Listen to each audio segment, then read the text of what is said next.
Segera download yang Quran disebut oleh Tadabbur, Al-Quran, dia meraih tafsir kebaikan. dalam genggaman Dan contoh Anda. bulan Ramadan adalah bulan Al-Quran.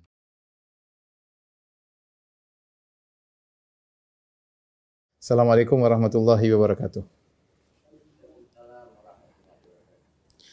Alhamdulillahi ala ihsani wa syukru lahu ala taufiqihi wa amtinani. Asyhadu an la ilaha illallah wahdahu la syarika lahu ta'ziman li sya'ni. Wa asyhadu anna Muhammadan abduhu wa rasuluhu da'ila ridwani. Allahumma salli alaihi wa ala alihi wa ashabihi wa ikhwani.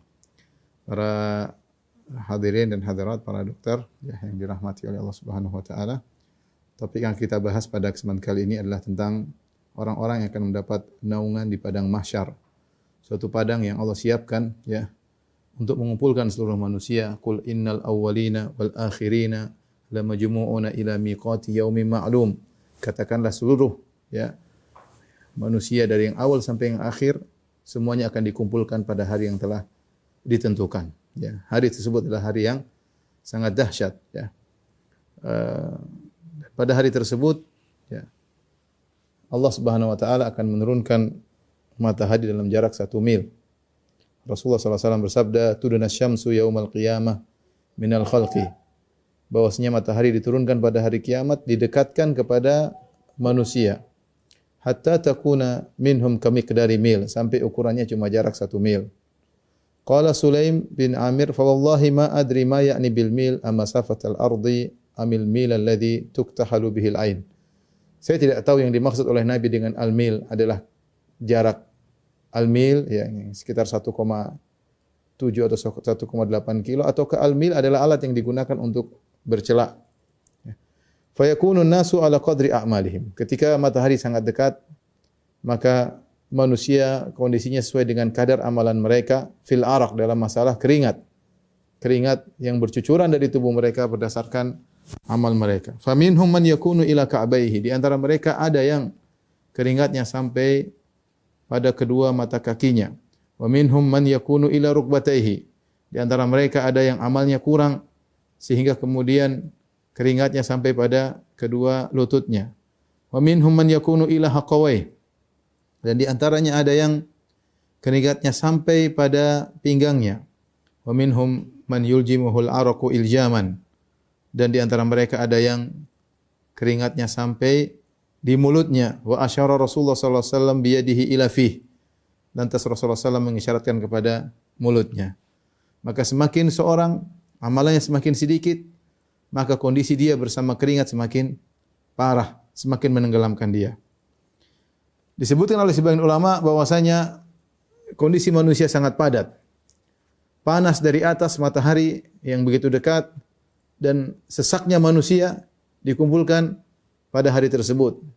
Sampai sebagian ulama mengatakan manusia tidak punya tempat kecuali tempat berdirinya pada hari tersebut. Hari tersebut disebut juga dengan Yaumul Qiyamah, hari kebangkitan. Di antara tafsiran Yaumul Qiyamah yaitu manusia ya akan berdiri dan tidak ada yang duduk. Tidak ada yang berbaring. Semuanya berdiri. Yauma yaqumun nasu li rabbil alamin. Hari di mana manusia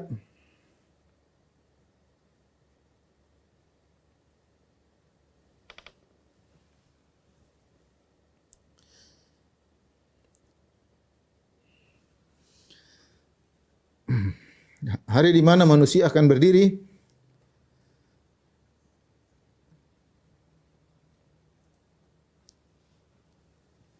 menanti kedatangan Allah Subhanahu wa taala untuk meminta pertanggungjawaban atas seluruh amalan mereka. Dan kita semua akan berada di situ. Kita semua akan berada di situ. Saya dan para dokter sekalian, para hadirin, para hadirat, semuanya akan ada pada hari tersebut. Ikhwan dan akhwat yang dirahmati Allah Subhanahu wa taala, ada orang-orang berbahagia pada hari tersebut. Di saat manusia dalam kondisi sangat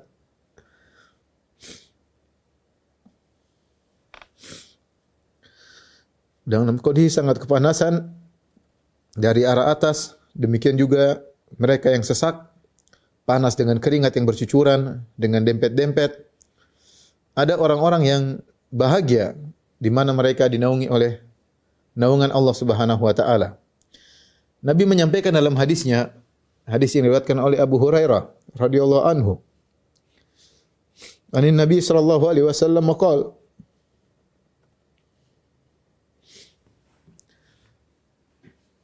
Nabi sallallahu alaihi wasallam bersabda, "Sab'atun yudhilluhumullah."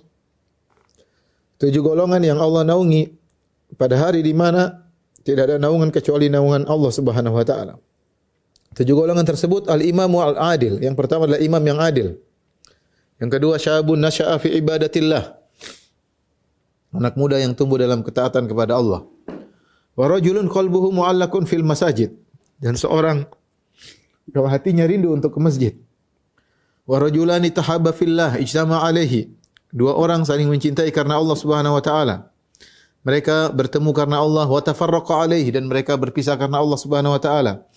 Wa rajulun da'atum ra'atun dzatu mansibin wa jamalin. Seorang laki yang dirayu oleh seorang wanita yang memiliki kedudukan terpandang dan cantik jelita, faqala inni akhafullah. Maka dia berkata, aku takut kepada Allah. Wa rajulun tasaddaqa bi sadaqatin fa akhfaha. Seorang yang keenam itu seorang yang bersedekah dengan tangan kanannya lantas dia sembunyikan. Hatta la ta'lama shimaluhu ma tunfiqu yaminuhu, sampai tangan kirinya tidak tahu apa yang diinfakkan oleh tangan kanannya. Wa rajulun dzakarallaha khaliyan fa fadat aynah. Seorang yang terakhir, yang ketujuh adalah orang yang mengingat Allah Subhanahu wa taala tatkala sendirian, maka kedua matanya berlinang air mata. Inilah hadirin hadirat yang dirahmati Allah Subhanahu wa taala. 7 orang yang berbahagia yang Allah naungi pada hari yang sangat dahsyat tersebut. Hadis ini diriwayatkan oleh Al-Imam Al-Bukhari ya, dan juga Imam Muslim, dan para ulama perhatian terhadap orang-orang ini ya. Karena datang dalam hadis-hadis yang lain ternyata bukan cuma 7, ada kelompok-kelompok yang lain juga yang ditambahkan selain 7 ini. Tapi 7 inilah yang spesial. Ya, 7 ini yang spesial Rasulullah SAW sebutkan secara khusus, sab'atun, 7 golongan. Dalam riwayat-riwayat yang lain Rasulullah SAW menyebutkan juga ada golongan-golongan lain selain 7 ini. Oleh karenanya para ulama menulis tentang buku-buku berkaitan dengan siapakah golongan-golongan yang mendapatkan naungan Allah pada hari kiamat kelak. Di antaranya Al-Imam Ibnu Hajar memiliki buku judulnya Ma'rifatul Khisal Al-Musilah ila Dhilal, mengenal perkara-perkara yang bisa mengantarkan orang menuju pada naungan Allah pada hari kiamat kelak. Demikian juga kitab At-Tamhid Al-Farsh fi Al-Khisal Al-Mujibah ila Dhilal Al-Arsh ila Al-Dhilal Al-Arshi karangan As-Suyuti. Baik, apa yang dimaksud dengan naungan Allah? Maka ada 2 pendapat di kalangan para ulama.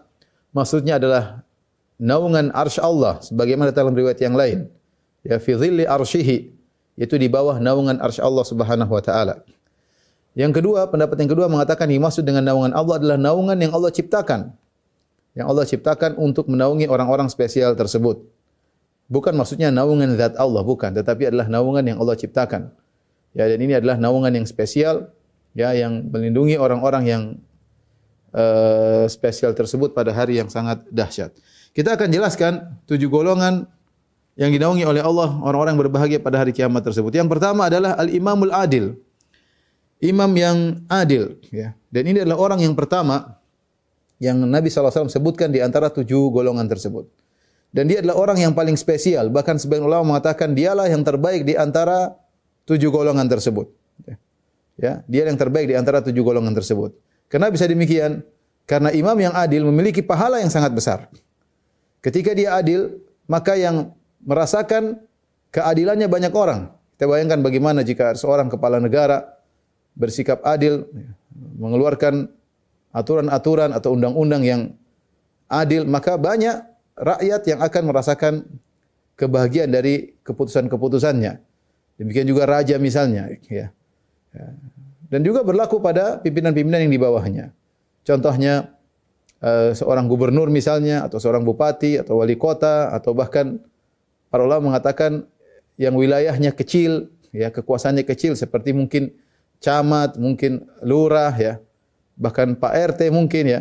Intinya semakin dia memiliki wilayah yang luas dan dia semakin adil, maka dia adalah orang yang paling berbahagia pada hari tersebut.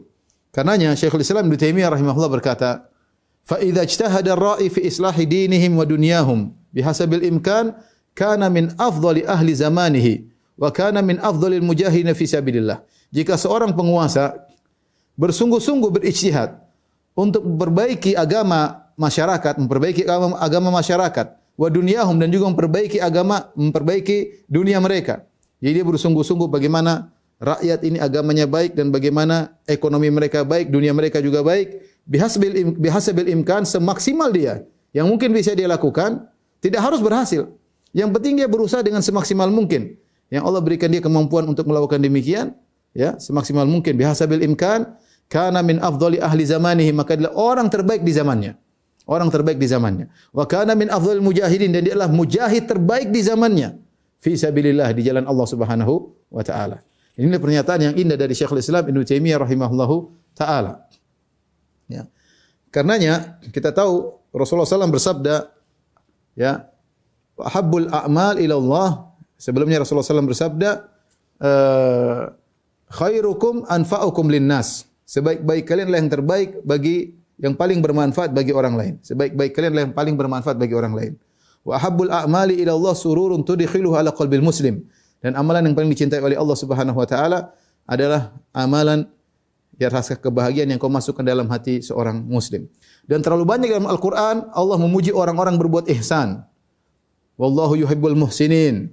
Allah mencintai orang-orang berbuat ihsan. Ketika Nabi SAW menyebutkan tentang ciri-ciri surga, kata Allah Subhanahu wa taala, ya, wasari'u ila maghfiratin min rabbikum wa jannatin arduha samawati wal ardu iddat lil muttaqin alladzina yunfiquna fis sarra'i wad dharra'i wal kadhiminal ghaidha wal 'afina 'anil nas wallahu yuhibbul muhsinin.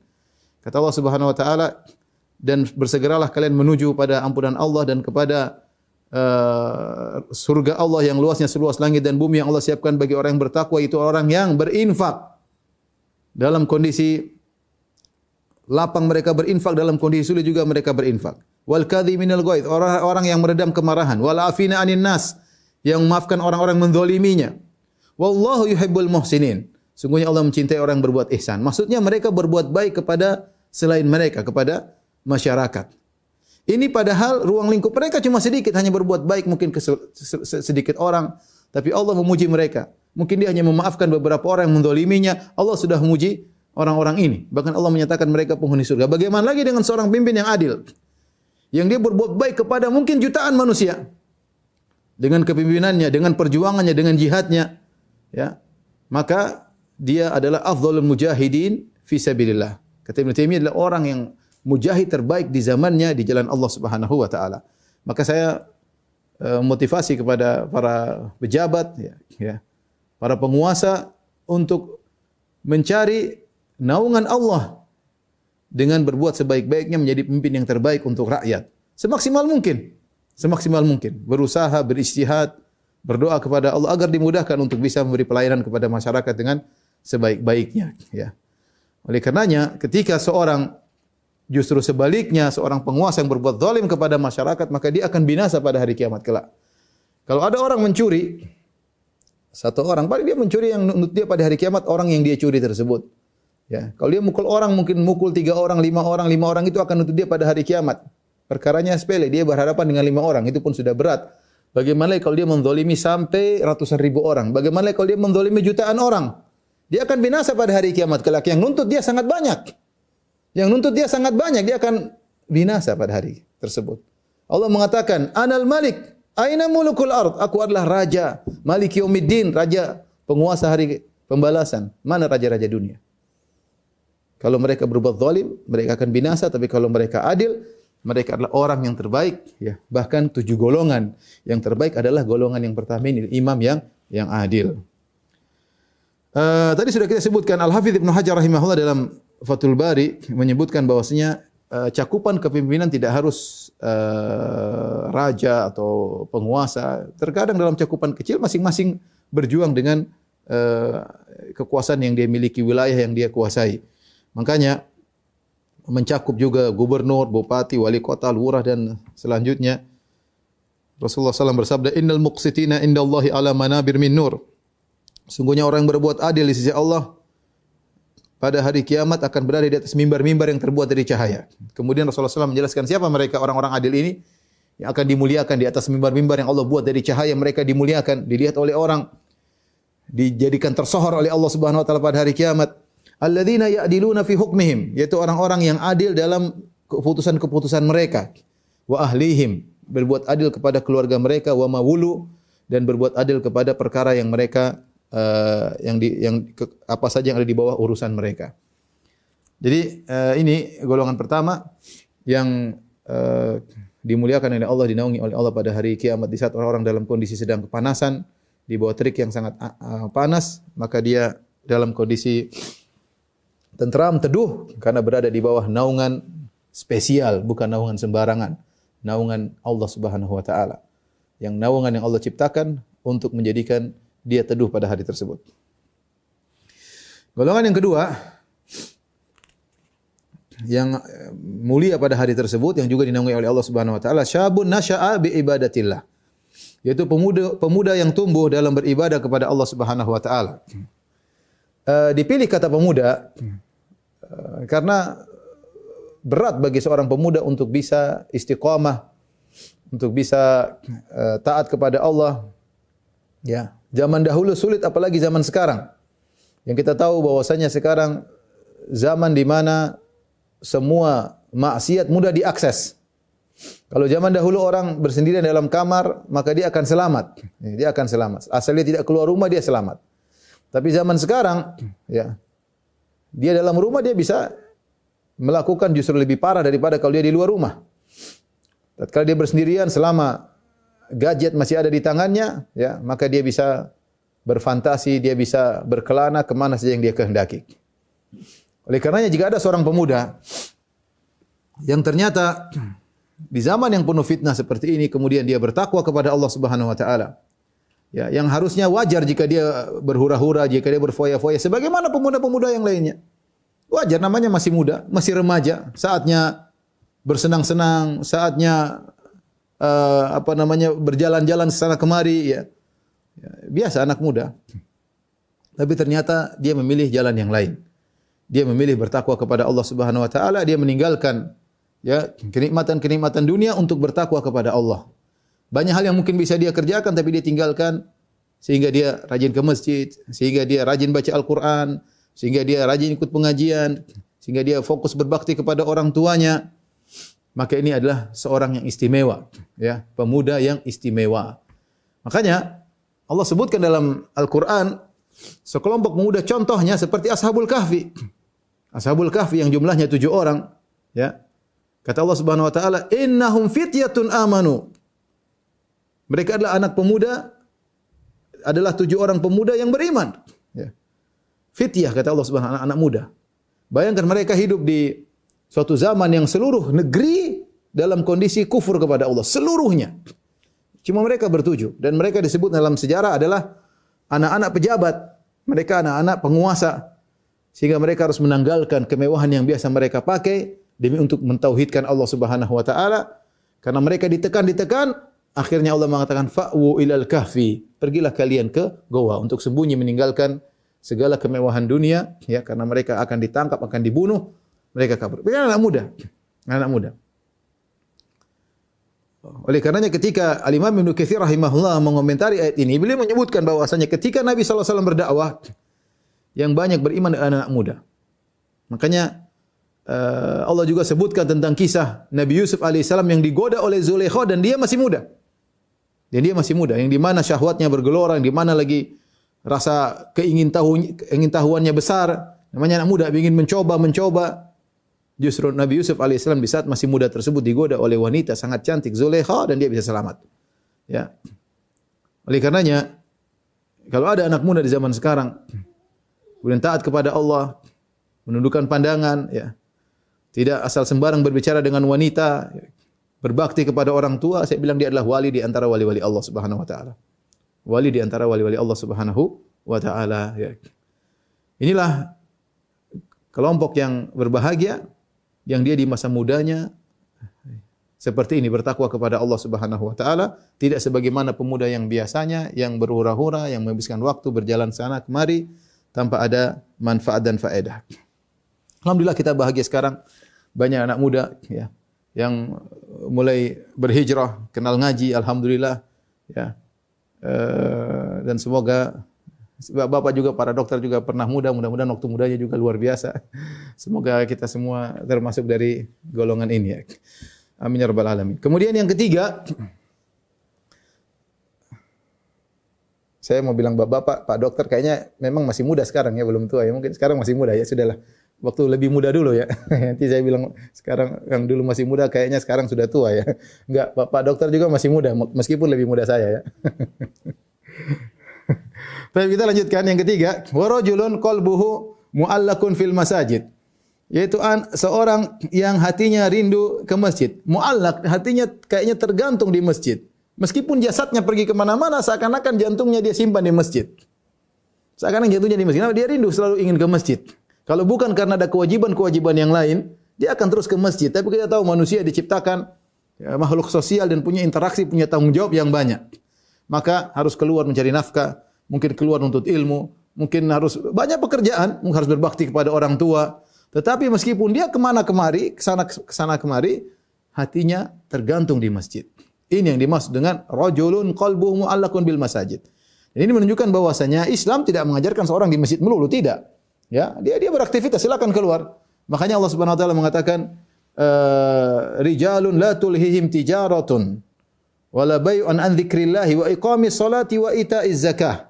Allah memuji dalam surat An-Nur tentang sekelompok orang, kata Allah, rijalun la tulhim tijarah, yaitu orang-orang yang mereka berdagang, mereka berinteraksi, tetapi perdagangan tersebut dan interaksi tersebut, transaksi tersebut tidak membuat mereka lalai untuk salat. Inilah orang yang hebat. Allah tidak sedang berbicara orang di masjid melulu, tidak, tapi yang mereka bekerja tapi mereka tidak lalai untuk bisa beribadah kepada Allah Subhanahu wa taala. Ini maksud dari hadis ini, seorang yang rindu ke masjid. Sehingga kalau dia melangkahkan kaki ke masjid, bukan karena malas, bukan karena terpaksa, bukan karena, aduh, ini masjid wajib, kalau enggak saya berdosa. Enggak, tapi dia memang ringan, kakinya ringan, langkah menuju ke masjid. Dia pergi ke masjid dengan berseri-seri hatinya. Bukan terpaksa. Aduh, seandainya hujan dia senang banget, hujan, wah enggak ke masjid. Alhamdulillah, hujan, senang. Ya, karena ada uzur tidak ke masjid. Bukan seperti itu, tapi dia memang rindu ke masjid. Ya, ingin ke masjid, hatinya selalu ingin ke masjid. Ya, kita bisa menilai diri kita. Kalau selama ini hati kita memang rindu ke masjid, solat kayaknya kurang sreg, kecuali ini bicara yang laki-laki, ya, tentang laki-laki. Kalau solat rasanya kurang sreg kalau tidak di masjid, maka mudah-mudahan termasuk dari golongan ini. Ya. Tapi yang keempat, para dokter yang hati Allah Subhanahu Wa Taala, rajulani tahabba fillah ijtama alaihi wa tafarraqa alaihi. Dua orang yang saling mencintai karena Allah. Mereka bertemu karena Allah dan mereka berpisah karena Allah. Sebagian ulama mengatakan saling mencintai karena Allah, berpisah karena Allah. Ini amalan yang paling termudah di antara 7 amalan tersebut. Ya. Imam yang adil tidak gampang, super sulit. Ya. Kemudian anak muda, kemudian taat kepada Allah bukan gampang, sulit, godaan banyak. Yang berikutnya hati selalu rindu ke masjid juga tidak mudah. Banyak perkara dunia yang buat kita kalau bisa enggak usah ke masjid. Betapa banyak orang lagi transaksi kemudian ada azan, dia merasa azan mengganggu dia. Dia lagi rapat, dia merasa azan mengganggu dia merasa terganggu. Ya. Kalau bisa dia jamak salat, dia jamak salat. Dia merasa terganggu ya. Tidak gampang. Kemudian yang kelima, seorang lelaki digoda oleh perempuan cantik jelita, kemudian kaya raya. Kemudian dia bilang saya takut kepada Allah, lebih sulit lagi. Yang keenam, seorang yang bersedekah kemudian dia sembunyikan amalan solehnya sampai orang-orang tidak ada yang tahu. Yang ketujuh adalah orang yang bersendirian kemudian menangis karena Allah Subhanahu wa taala. Ini semua amalan sulit yang paling mudah ini kata sebagian ulama. Di antara rahmat Allah, Allah menjadikan salah satu amalan yang mudah dilakukan tetapi termasuk dari orang yang dinaungi oleh Allah Subhanahu wa taala. Siapa? 2 orang saling mencintai karena Allah, bertemu karena Allah, berpisah karena Allah Subhanahu wa taala. Yaitu dia, dan ini mudah. Ketemu kawan, kita berteman dengan dia, bukan karena dia pejabat, bukan karena dia orang kaya, tidak, tapi kita sama-sama ngaji. Sama-sama ngaji, sama-sama mikirin dakwah, ya, sama-sama nyambung bicara masalah agama, sama-sama risau tentang bagaimana Islam, bagaimana perkembangan Islam di tanah air, ya bagaimana bisa mencerdaskan umat Islam, ya bagaimana bisa ya memikirkan bagaimana ya apa namanya akhirat, sama-sama berorientasinya adalah akhirat. Ini teman-teman seperti ini, ya kalau kita dapatkan pegang erat-erat. Tidak mudah kita mencari persahabatan karena Allah Subhanahu wa taala. Kalau persahabatan karena dunia banyak. Persahabatan karena sama-sama hobi banyak. Sama-sama hobi bola jadi sahabat. Ya, sama-sama suka yang menonton bioskop ya, sama suka ke diskotik ada sahabatnya banyak. Ya. Sahabat karena sama-sama profesi juga banyak. Sama-sama petani, sama-sama pekebun, sama-sama peternak, misalnya sama-sama dokter, sama-sama pedagang ya, bisa ya. Tapi yang Rasulullah bicarakan bukan ini. Rasulullah yang bicara adalah persahabatan karena Allah Subhanahu wa taala. Persahabatan karena dunia adalah hal yang wajar. Yang para sahabat dahulu mereka sudah mengenal sebelum datang Muhammad sallallahu alaihi wasallam. Mereka yang bersahabat karena sama-sama tinggal satu kota, karena sama-sama satu kabilah, karena sama-sama tinggal di Madinah misalnya, sama-sama pedagang mereka bersahabat. Tapi tiba-tiba datang Muhammad sallallahu alaihi wasallam mengajarkan suatu persahabatan yang baru, persahabatan karena Allah. Ini yang mereka baru dengar, ada persahabatan karena Allah Subhanahu wa taala. Ciri-cirinya dia bersahabat bukan karena dunia. Nah, persahabatan yang karena Allah ini, ya, jika terjadi permasalahan, tidak mudah retak, tidak mudah berpisah. Dia tahu bahwasanya temannya tidaklah sempurna, sebagaimana dirinya tidak sempurna. Ya, kalau dia bersahabat karena Allah, dia tahu bahwasanya konsekuensi persahabatan dia maafkan saudaranya. Tidak sebagaimana relasi yang terjadi banyak, terutama ibu-ibu, ya, tadinya dekat begitu bertengkar, kemudian ya, seperti dua mata magnet yang tidak kutub magnet tidak pernah ketemu. Ya. Kadang malah marah-marahan, kadang tadinya padahal jalan bareng-bareng tiba-tiba bertengkar. Ini menunjukkan persahabatan mereka bukan karena Allah Subhanahu wa taala, persahabatan karena duniawi, karena syahwat, karena sekedar kelezatan berteman. Yang dimaksudkan dalam hadis ini adalah orang yang berteman bersahabat karena Allah Subhanahu wa taala, orientasi sama-sama akhirat. Berbicara sama akhirat, dunia ya ada masing-masing punya urusan dunia tapi mereka bersahabat karena memikirkan akhirat. Contoh Abu Bakar dan Umar radhiyallahu anhuma mengalami perdebatan dalam beberapa kali kejadian ya. Sampai pernah Umar mengangkat suara, Abu Bakar angkat suara. Tapi apakah mereka kemudian ribut setelah itu? Tidak.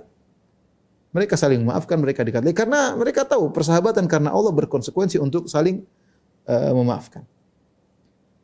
Kemudian mereka juga berpisah karena Allah Subhanahu wa taala. Apa maksudnya berpisah karena Allah? Ada beberapa pendapat. Ada yang mengatakan berpisah karena Allah yaitu pertama, mereka bertemu karena Allah dalam majelis mereka, dan ketika mereka berpisah dari majelis, masih dalam kondisi saling mencintai karena Allah. Jadi mereka berpisah masih saling mencintai karena Allah. Ini tafsiran pertama. Tafsiran kedua, mereka terus bersahabat sampai mereka meninggal dunia, ya, dan mereka tidak terpisah kecuali salah satu meninggal dunia dalam kondisi saling mencintai karena Allah. Persahabatan yang langgeng sampai meninggal. Yang ketiga, berpisah karena Allah dengan tafsiran satunya ternyata mulai menyimpang, ya, punya pemikiran yang menyimpang atau menyuruh kepada kemaksiatan, maka dia harus berpisah. Tidak bisa kita lanjutkan lagi persahabatan kita karena engkau melakukan kemungkaran dan saya tidak mungkin bersahabat dengan orang yang selalu melakukan kemungkaran. Maka dia berpisah karena Allah Subhanahu wa taala. Ini salah satu tafsiran. Tafsiran yang berikutnya, yang keempat, maksudnya berpisah karena Allah itu masing-masing harus punya ibadah tersendiri. Dia ketemu, bersahabat, bercengkerama, asik kita ngobrol sama kawan. Tapi ada saatnya saya harus pulang. Kalau kita ngobrol terus, kapan kau baca Quran, kapan saya baca Quran. Kapan kau salat malam, kapan saya salat malam. Ya. Kapan kau bisa berbakti sama orang tua kalau kita ngobrol terus. Ini juga peringatan kepada kawan-kawan bersahabat, jangan berlebihan. Ketemu ngobrol tiap hari. Ya. Kapan kita mau punya ibadah sendiri dengan Allah, antara hablum minallah, punya hubungan dengan Allah dengan hubungan yang baik. Kita bersahabat karena Allah, ada waktunya, ada aturannya. Banyak kewajiban yang harus kita kerjakan, banyak hak yang harus kita tunaikan. Di antaranya kita berusaha untuk bisa berkhulwat, berdua-duaan dengan Allah dengan ibadah antara kita dengan Allah Subhanahu wa taala. Tapi yang kelima, rajulun da'atu imra'atun dzatu mansibin wa jamalin faqala inni akhafullah. Orang yang dinaungi oleh Allah Subhanahu wa taala, seorang lelaki yang dirayu oleh seorang wanita. Dan wanita ini bukan sembarang wanita, bukan wanita murahan, ini wanita dzatu mansibin wa jamalin, terpandang, kaya raya. Dia memiliki kedudukan. Apakah dengan hartanya, apakah dengan harkatnya, ya. Wa jamal, dan kemudian cantik jelita. Wanita mana yang dicari oleh lelaki? Cantik dan kaya raya. Ya. Betapa banyak lelaki terfitnah, tergoda dengan wanita yang kaya raya meskipun enggak cantik. Enggak cantik enggak apa, yang penting kaya raya. Di servis sana sini, di traktir sana sini, orang banyak yang berguguran. Ya. Demikian juga, betapa banyak lelaki terfitnah dengan wanita meskipun miskin tapi cantik. Enggak ada urusan mau miskin, super miskin tapi cantik jelita, terfitnah. Bagaimana lagi dengan wanita yang menggabungkan keduanya, sudah cantik jelita dan kaya raya. Betapa banyak lelaki bangga punya pacar orang kaya meskipun itu ceweknya enggak cantik, tapi kaya raya, dia bangga. Ya, sebagaimana betapa banyak lelaki bangga punya cewek cantik meskipun miskin, meskipun dari orang jalanan, meskipun dari keluarga miskin. Bagaimana lagi jika tergabung keduanya, kaya raya dan cantik jelita. Siapa yang bisa kuat digoda oleh wanita seperti ini? Ya. Mungkin kondisi seperti ini tidak bisa dialami oleh semua orang. Mungkin kita tidak pernah digoda wanita seperti ini. Mungkin digoda sama wanita setengah cantik, setengah kaya. Tapi kalau cantik, kaya raya yang godain kita, ngapain dia godain kita? Mungkin dia godain lebih baik daripada kita ya. Tapi saya bicara tentang kondisi seorang pemuda yang luar biasa ya. Seorang lelaki lah, bukan muda. Seorang lelaki digoda wanita yang seperti ini, cantik dan kaya raya. Diajak untuk melakukan kemaksiatan, dengan tegarnya dia berkata, "Inni akhafullah." Aku takut kepada Allah Subhanahu wa taala. Aku takut kepada Allah Subhanahu wa taala. Ada yang mengatakan dia ucapkan dalam dirinya, dia ingatkan dirinya, saya takut kepada Allah. Ada yang mengatakan dia ucapkan kepada wanita tersebut, "Inni akhafullah." Saya takut kepada Allah agar wanita tersebut menjadi jera dan tidak lagi menggodanya. Tidak lagi menggodanya. Ya, sebagian orang subhanallah diganggu oleh perempuan lewat WhatsApp-nya, lewat Facebook-nya, ya. Sudah tergoda, disimpan-simpan fotonya, di murojaah tiap malam, ya Allah. Saya bilang ada sebagian orang, "Ustaz ini gimana? Udah hapus." Saya bilang, "Kamu hapus gimana itu, enggak boleh itu. Tidak halal untuk ya." Ya. Dan kita tahu bahwasanya fitnah paling besar bagi lelaki adalah fitnah wanita. Kata Nabi sallallahu alaihi wasallam, "Ma taraktu ba'di fitnatan adhara 'ala rijal minan nisa." Aku tidak pernah meninggalkan fitnah setelahku yang lebih berbahaya bagi para lelaki seperti fitnah wanita. Contohnya tentang ini seperti Nabi Yusuf alaihissalam ya, yang meninggalkan Zulaikha karena takut kepada Allah Subhanahu, bahkan dia kabur. Yusuf kabur dari lokasi. Maka seorang jangan pernah pede, jangan merasa saya imannya kuat, digoda wanita enggak apa-apa, mungkin sekarang enggak apa-apa, besok enggak apa-apa, lusa mungkin tergoda. Kita enggak tahu kapan titik iman kita dia lagi turun. Maka seorang kalau mulai digoda dengan wanita, mumpung imannya lagi kuat, dia segera memutuskan segala sarana yang bisa mendekatkan dia dengan hubungan yang haram tersebut. Jangan coba-coba ya. Jangan coba-coba, banyak kejadian. Ya, kalau sudah fitnah wanita tidak ada mau sudah ngaji, mau ustaz, bukan ustaz, semuanya bisa tergoda. Semuanya bisa tergoda ya. Karena itulah fitnah lelaki. Itulah fitnah lelaki. Fitnah yang paling berbahaya bagi lelaki, fitnah wanita. Maka jangan coba-coba kita membuka jalur-jalur yang haram dengan wanita yang tidak halal bagi kita. Taib yang berikutnya yang keenam. Kata Nabi sallallahu alaihi wasallam, "Rajulun tasaddaqa bi yamini fa akhfaha hatta la ta'lama shimalu man tunfiqu yaminuhu." Seorang bersedekah dengan tangan kanannya. Kemudian dia sembunyikan sampai tangan kirinya tidak tahu apa yang disedekahkan oleh tangan kanannya. Ini adalah ibarat yang Rasulullah bikin sangat indah. Rasulullah mengatakan tangan kanan, tangan kiri. Kita tahu kedua tangan ini saling dekat dan teman dekat. Kita nyetir dua tangan, naik sepeda dua tangan, angkat barang dua tangan ya. Semua kegiatan tangan kanan selalu didampingi oleh tangan kiri. Rata-rata seperti itu. Sehingga apa yang dilakukan oleh tangan kanan, tangan kiri selalu tahu karena teman sejoli. Dekat. Dan dia adalah bagian dari seorang manusia, ini bagian tubuhnya sendiri. Namun Nabi menjelaskan tentang bagaimana orang ini benar-benar menyembunyikan amal solehnya. Sampai-sampai bagian tubuhnya tidak tahu apa yang dilakukan oleh bagian tubuh yang lain. Ini pendekatan yang luar biasa dari Nabi SAW. Ya. Bagaimana teman sejolinya yang sangat dekat tidak tahu apa yang dilakukan oleh tangan kanannya. Menunjukkan dia menyembunyikan dengan luar biasa. Dengan berusaha untuk menyembunyikan. Itu kebiasaan para ulama dahulu. Para salafus saleh. Mereka berjuang, bersusah payah untuk menyembunyikan amal soleh mereka. Kalau kita baca kisah-kisah mereka luar biasa. Ya. Mereka bersusah payah untuk menyembunyikan amal soleh mereka. Mereka tidak merasa bahwasanya mereka pasti ikhlas. Mereka tidak pede dengan keimanan mereka. Mau menampakkan amal soleh mereka, saya ikhlas, so tenang saja. Tidak, mereka tidak demikian. Kita bicara tentang para salaf, ya, para ulama dahulu. Ya, di antara mereka yang ketika berperang di jalan Allah Subhanahu wa taala, dia tutup wajahnya, tidak mau kelihatan. Akhirnya ada yang tahu ketika tertiup angin, orang, oh ternyata si fulan.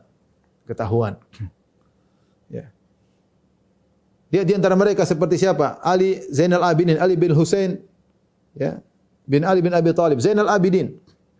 Yang dia malam hari selalu mengangkat gandum untuk diberikan kepada fakir miskin. Bahkan dia tidak suruh budaknya. Dia ngangkat sendiri. Dia ingin punya ibadah yang tidak ada yang tahu kecuali Allah Subhanahu wa taala. Dia angkat sendiri. Dia letakkan di depan pintu orang-orang miskin. Sampai akhirnya ketahuannya bagaimana? Ketika dia meninggal, tidak ada lagi yang ngantar. Ternyata dilihat badannya ada bekas hitam, ternyata dia yang sering angkat sendirian. Bagaimana usaha dia untuk menyembunyikan amal soleh sampai kalau dia mau perintahkan budak bisa kamu taruh bagi-bagi jam 3 malam ya, tapi dia tidak mau. Dia ingin menyembunyikan amal soleh dia ya. Dan kalau kita baca luar biasa. Ada sebagian salaf yang dia puasa ya, tidak, bahkan istrinya pun tidak tahu. Bahkan istrinya pun tidak tahu. Kalau pagi-pagi dia minta dibawakan makanan, istrinya pikir dia mau makan pagi. Breakfast. Kemudian dia pergi, ternyata dia kasih fakir miskin. Ketika dia pulang, dia minta makan malam. Istrinya kira makan malam, ternyata makan berbuka. Dan itu dijalani bertahun-tahun, istrinya tidak tahu. Artinya bagaimana dia berusaha menyembuhkan amal solehnya. Kalau Anda ingin dinaungi oleh Allah Subhanahu wa taala pada hari kiamat, usahakan punya amal soleh yang Anda sembunyikan. Kata Nabi sallallahu alaihi wasallam, "Man istata'a minkum an yakuna lahu khabi'un min amalin salih falyaf'al." Barang siapa di antara kalian yang mampu untuk memiliki amal tersembunyi, maka lakukanlah.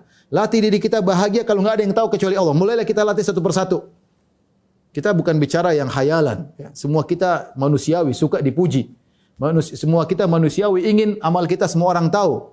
Kalau bisa kita share semua amal soleh kita. Berbakti sama orang tua kita share. Berbuat baik sama istri kita share. Ya. Bersedekah kita share. Umroh share. Haji share. Semuanya kita share. Kalau bisa semua itu manusiawi.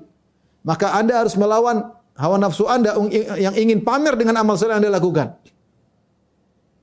Latih satu persatu. Latihan. Mulailah berbuat amal soleh. Coba ini saya mau diam, saya mau sembunyikan, enggak ada yang boleh tahu. Latih. Kemudian latihlah untuk bahagia ketika Anda bilang, "Ya Allah, hanya Engkau yang tahu ya Allah. Hanya Engkau yang tahu, tidak ada yang tahu ya Allah, hanya Engkau yang tahu. Jadikanlah ini penyelamatku pada hari kiamat kelak. Jadikanlah ini sebagai sebab aku dinaungi oleh Engkau pada naunganmu pada hari kiamat kelak." Latih. Kalau Anda enggak berlatih enggak bisa, harus latihan. Para salaf dulu mereka berusaha. Sementara yang bikin fitnah sekarang adalah medsos. Orang share semua amal soleh dia. Coba kita tanyakan pada diri kita, amal soleh mana kita yang kita lakukan yang orang lain tidak tahu? Coba. Anda tanya, saya tidak bilang Anda, saya bilang kita. Tanyakan kepada diri kita sendiri. Mana amal soleh kita yang tahu hanya Allah? Coba cek. Adakah satu atau dua? Atau semua yang kita lakukan, semua orang pasti ada yang tahu. Entah orang dekat, entah teman, entah semua. Mana amal soleh kita yang kita lakukan, tidak ada yang tahu kecuali Allah Subhanahu wa taala. Latih. Itu amal yang paling bermanfaat, bisa menyelamatkan seorang pada hari kiamat kelak, di antaranya di padang mahsyar, ya. Subhanallah, sebagian orang tadi terfitnah dengan medsos. Dia berbakti sama orang tua, luar biasa. Kemudian dia share, "Alhamdulillah pagi hari ini saya telah menemani ibu saya telah inilah, saya telah..." Ya, kita tidak nuduh orang ya. Kita bilang, jaga amal solehmu. Kalau kau sembunyikan lebih baik daripada kau share. Kalau kau sembunyikan, pintu riya sulit untuk masuk kepada engkau, ya, untuk kau masuki. Ya, setan bingung menggodamu. Tapi kalau kau share, sangat mudah dirimu untuk tertimpa dengan penyakit riya.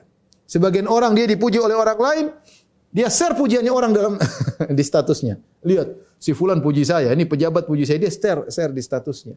Ya, buat apa? Maksudnya agar orang-orang tahu kau orang hebat dipuji sama pejabat. Jadi latih diri untuk tidak beramal saleh kecuali yang tahu hanya Allah Subhanahu wa taala.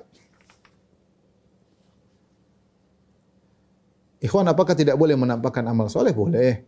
Yang penting ikhlas kepada Allah Subhanahu wa taala, ya. Tetapi yang disembunyikan lebih baik. Yang disembunyikan lebih baik, lebih selamat daripada penyakit riya. Taib, yang terakhir. Kata Nabi sallallahu alaihi wasallam, "Rajulun dzakarallaha khaliyan fafadat ainah." Seorang tatkala dia bersendirian. Khalian, dia sendirian. Dia bukan menangis di depan banyak orang. Tapi tatkala dia sendiri bersendirian, mungkin dia salat malam, mungkin dia salat duha, mungkin dia di pojokan baca Quran sendiri, ya. Mungkin dia lagi, ya, intinya dia sendiri, dia menangis. Kata Ibnu Hajar rahimahullahu taala, tidak mesti dia sendiri, tapi bisa jadi di depan banyak orang tapi dia seakan-akan sendirian. Jadi mungkin kita lihat masih ada sebagian orang lagi umroh, lagi haji, dia di pojokan Masjidil Haram, gak ada yang kenal dia baca menangis, dia nikmati. Ya, dia menangis bukan karena orang di sekitarnya, bukan. Dia menangis karena Allah Subhanahu wa taala. Ya. Karena pintu nangis bisa juga membuka pintu-pintu riya. Ya. Sebagian orang bahkan membuat-buat seakan-akan dia menangis ya. Waliyadzubillah. Intinya, ikhwan dan akhwat yang dirahmati Allah Subhanahu wa taala, ini menunjukkan keikhlasan tersendiri, menunjukkan ketulusan hatinya ketika dia bersendirian, dia ingat keagungan Allah Subhanahu wa taala, ya, maka dia pun menangis bahkan dengan tangisan yang sangat banyak sampai air matanya berderai sampai jatuh ke tanah. Di sini Rasulullah menggunakan kata wa rajulun dzakarallaha khalian fafadat aynah. Seorang mengingat Allah tatkala dia sedang bersendirian, fafadat aynah, sampai matanya mengalir. Padahal yang kita tahu yang mengalir bukan mata tapi air mata. Ini menunjukkan air mata yang keluar sangat banyak ketika dia bersendirian. Ya. Bahkan dalam sebagian riwayat disebutkan ya sampai air matanya menetes ke tanah ya. Dan tadi kata Ibnu Hajar rahimahullah, kalau orang sudah terbiasa seperti ini, bahkan di depan banyak orang, dia tidak peduli dengan mereka, yang dia pedulikan adalah Allah Subhanahu wa taala. Seorang mungkin sedang di pesawat, mungkin sedang di bandara, mungkin sedang di bis ya.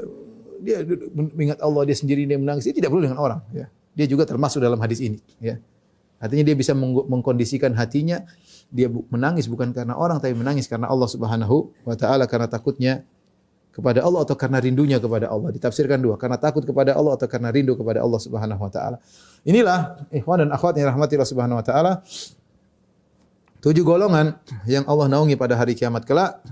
Ada catatan, beberapa catatan yang harus diketahui. Yang pertama, ketika Nabi SAW menyebutkan dalam hadis ini rajulun, lelaki, kata para ulama tidak ada mafhumnya, artinya masuk dalamnya juga wanita. Oleh karenanya kalau ada wanita yang memiliki misalnya dia mudirah, misalnya kepala sekolah untuk sekolah wanita, kemudian dia adil, dia juga masuk dalam hadis ini. Contohnya juga wanita muda yang di masa muda kemudian dia taat kepada Allah, maka juga masuk dalam hadis ini. Contohnya juga 2 wanita yang saling berteman karena Allah, berpisah karena Allah, juga masuk dalam hadis ini. Kemudian berkaitan dengan masjid memang sulit karena asalnya wanita lebih baik di rumah daripada di masjid. Salatnya di rumah lebih afdal daripada salatnya di masjid. Tapi kata Syekh Utsaimin rahimahullah, seandainya kita bawakan maknanya lebih luas, artinya kalau lelaki rindu ke masjid, wanita ini rindu untuk salat. Dan wanita yang rindu untuk salat kelihatan dia salat dengan menikmati salat tersebut. Dia salat dengan menikmati, dia salat qobliyah, dia salat kemudian dia salat ba'diyah, dia nikmati salat tersebut. Dia tunggu-tunggu kapan waktu duha untuk dia salat. Dia tunggu-tunggu kapan waktu, meskipun tidak ke masjid. Syekh Utsaimin membawakan mungkin maksudnya kalau wanita seperti ini rindu untuk segera melaksanakan salat. Tidak seperti sebagian wanita, sebagian ibu-ibu yang salatnya sangat cepat, tapi ketika kalau sudah lihat medsos sangat lama ya. Kalau sudah di hadapan Instagram, di hadapan Facebook, Masya Allah betah. Tapi kalau sholat pengen cepat-cepat. Bahkan Assalamualaikum langsung buka Instagram. Dia tidak menikmati sholat tersebut. Maka bukan dari golongan 7 ini. Kemudian demikian juga wanita yang digoda oleh laki tampan dan kaya raya. Kemudian dia berkata, saya takut kepada Allah. Ya, ini juga masuk dalam golongan ini. Demikian juga wanita yang bersedekah. Dan dia diam-diam, dia sembunyikan sedekahnya sampai tidak ada yang tahu kecuali Allah Subhanahu wa taala. Kemudian juga wanita yang bersendirian, dia ingat Allah, kemudian dia pun menangis karena Allah Subhanahu wa taala, karena takut kepada Allah atau karena rindu kepada Allah Subhanahu wa taala. Catatan berikutnya, lafal 7 tidak juga memberikan mafhum, artinya tidak terbatas pada 7 tersebut. Ya, para ulama menyebutkan ada amalan-amalan lain yang juga menunjukkan pelakunya dinaungi oleh Allah pada hari kiamat kelak. Di antaranya Ibnu Hajar dalam Fathul Bari menyebutkan ada amalan-amalan lain yang dihimpun dalam suatu bait syair.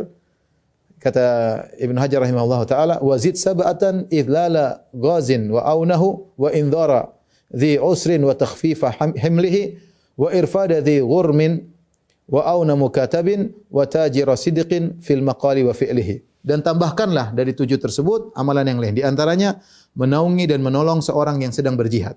Dinaungi, diberikan peralatan untuk berjuang di jalan Allah, dinaungi keluarganya. Ini juga termasuk dinaungi pada hari kiamat kelak, membantu orang yang sedang berjihad di jalan Allah Subhanahu wa taala. Yang berikutnya, memberikan tempo tambahan bagi orang terlilit hutang atau meringankan hutangnya. Orang itu punya hutang sama kita. Dia susah bayar, kita bilang enggak apa-apa, nanti lain kali aja. Atau kita bilang sudah kau bayar 50% saja. Ini juga termasuk perkara yang dinaungi oleh Allah pada hari kiamat kelak. Pelakunya dinaungi oleh Allah pada hari kiamat kelak. Kemudian juga Di antaranya membantu orang yang memiliki hutang untuk membayarkan hutangnya. Ada orang punya hutang dia nggak bisa bayar, kita bayarkan. Udah saya yang bayarkan aja. Kalau bisa semuanya alhamdulillah. Kalau enggak sebagiannya. Makanya kata Nabi sallallahu alaihi wasallam, wa ahabbul a'mali ila Allah sururun tudkhilu ala qalbi muslim. Amalan yang paling dicintai oleh Allah adalah rasa bahagia yang kau berikan kepada hati seorang muslim. Di antaranya au taqdi anhu dainan, atau kau lunaskan hutang-hutangnya. Ya, kalau kita punya kawan dekat, kita tahu orang itu bertakwa kepada Allah, dia sudah berusaha semaksimal mungkin, ternyata tidak mampu, kita lunaskan hutangnya. Kalau memang kita mampu, kalau enggak separohnya semampu kita. Ya.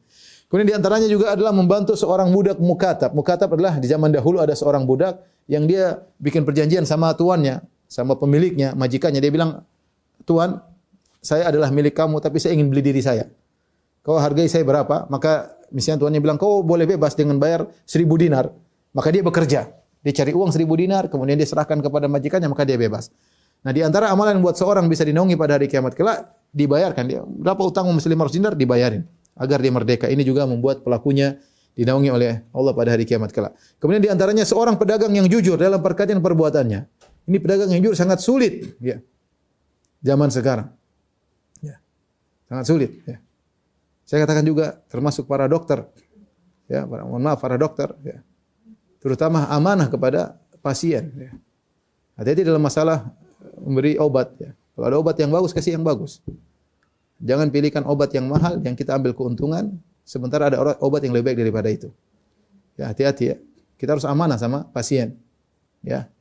Karena memang banyak yang waspada saja, saya tidak ini, tapi waspada saja. Kita berusaha amanah, jujur kepada pasien, itu pintu kita untuk dinaungi oleh Allah pada hari kiamat kelak. Kalau memang ada obat yang baik, lebih murah, suruh beli yang murah aja. Ya. Kalau memang sama, tidak apa-apa. Kalau sama memang kualitasnya, harganya mirip-mirip, tidak ada masalah. Kita kerjasama dengan penjual obat. Tapi kalau ternyata ada yang lebih murah, sebagai bentuk amanah, seandainya kita yang jadi pasien, apa yang kita inginkan? Kita inginkan dapat obat yang sesuai, yang murah, yang bisa menyembuhkan. Ini di antara riwayat-riwayat yang menunjukkan ada amalan-amalan lain selain 7 golongan yang dinaungi oleh Allah Subhanahu wa taala. Kemudian di antara juga, ya, dalam hadis yang lain juga tentang sedekah, ada datang riwayat khusus bahwasanya sedekah menaungi orang pada hari kiamat kelak. Kata Nabi sallallahu alaihi wasallam, "Kullu mri'in fi dhilli shadaqatihi hatta yufsala bainan nas." Setiap orang akan di bawah naungan sedekahnya sampai Allah beri keputusan menghukum di antara manusia. Jadi kalau kita punya sedekah, semakin banyak sedekah kita, maka naungan kita semakin rindang, kita semakin teduh. Maka seorang jangan ragu-ragu untuk sedekah. Orang yang sedekah itu berbuat baik pada dirinya sendiri. Orang yang pelit sedekah, itu dia pelit pada dirinya sendiri. Kata Allah Subhanahu wa taala, "Wa may yabkhal fa innama yabkhalu ala nafsi." Wa may yabkhal fa innama yabkhalu an nafsi. Siapa yang pelit, sungguhnya dia pelit terhadap dirinya sendiri. Anda ingin susah hari kiamat? Udah, kalau Anda enggak ingin susah, sedekah. Ini aset bagi Anda di akhirat. Sedekah akan datang menaungi Anda pada hari kiamat. Yang penting ikhlas kepada Allah Subhanahu wa taala. Bukan untuk ujub, bukan untuk bangga-banggaan. Kemudian di antaranya seperti membaca surat Al-Baqarah dan Ali Imran. Kata Nabi sallallahu alaihi wasallam, "Iqra'ul Qur'an fa innahu ya'ti yaumal qiyamah syafi'an li ashabihi." Bacalah Al-Qur'an, sungguhnya Al-Qur'an akan datang pada hari kiamat memberi syafaat bagi pembacanya. Iqra'u Zahrawain, Al-Baqarah wa surat Ali Imran. Bacalah dua surat Zahrawain, yaitu surat Al-Baqarah, surat Al-Imran. Fa innahuma ta'tiyani yaumal qiyamati ka'annahuma ghamamatan aw ka'annahuma ghayayatan aw ka'annahuma firqani min tayrin sawaf tuhajjani an ashabiha. Maka dua surat ini akan datang pada hari kiamat, ya, seperti awan, ya, yang menaungi pembacanya, atau seperti dua kelompok burung yang sedang terbang dalam formasi hendak membela pembacanya. Ya, jadi akan menjadi naungan pada hari kiamat kelak, ya. Ini di antara amalan-amalan yang bisa menaungi seorang pada hari kiamat kelak. Wallahu a'lam bishawab. Demikian saja para dokter apa yang saya sampaikan. Mohon maaf atas segala kekurangan. Semoga majelis kita ini diberkahi oleh Allah Subhanahu wa taala dan sebab agar kita diampuni dosa-dosanya oleh Allah Subhanahu wa taala. Kurang lebihnya saya mohon maaf. Wabillahi taufiq wal hidayah. Assalamualaikum warahmatullahi wabarakatuh.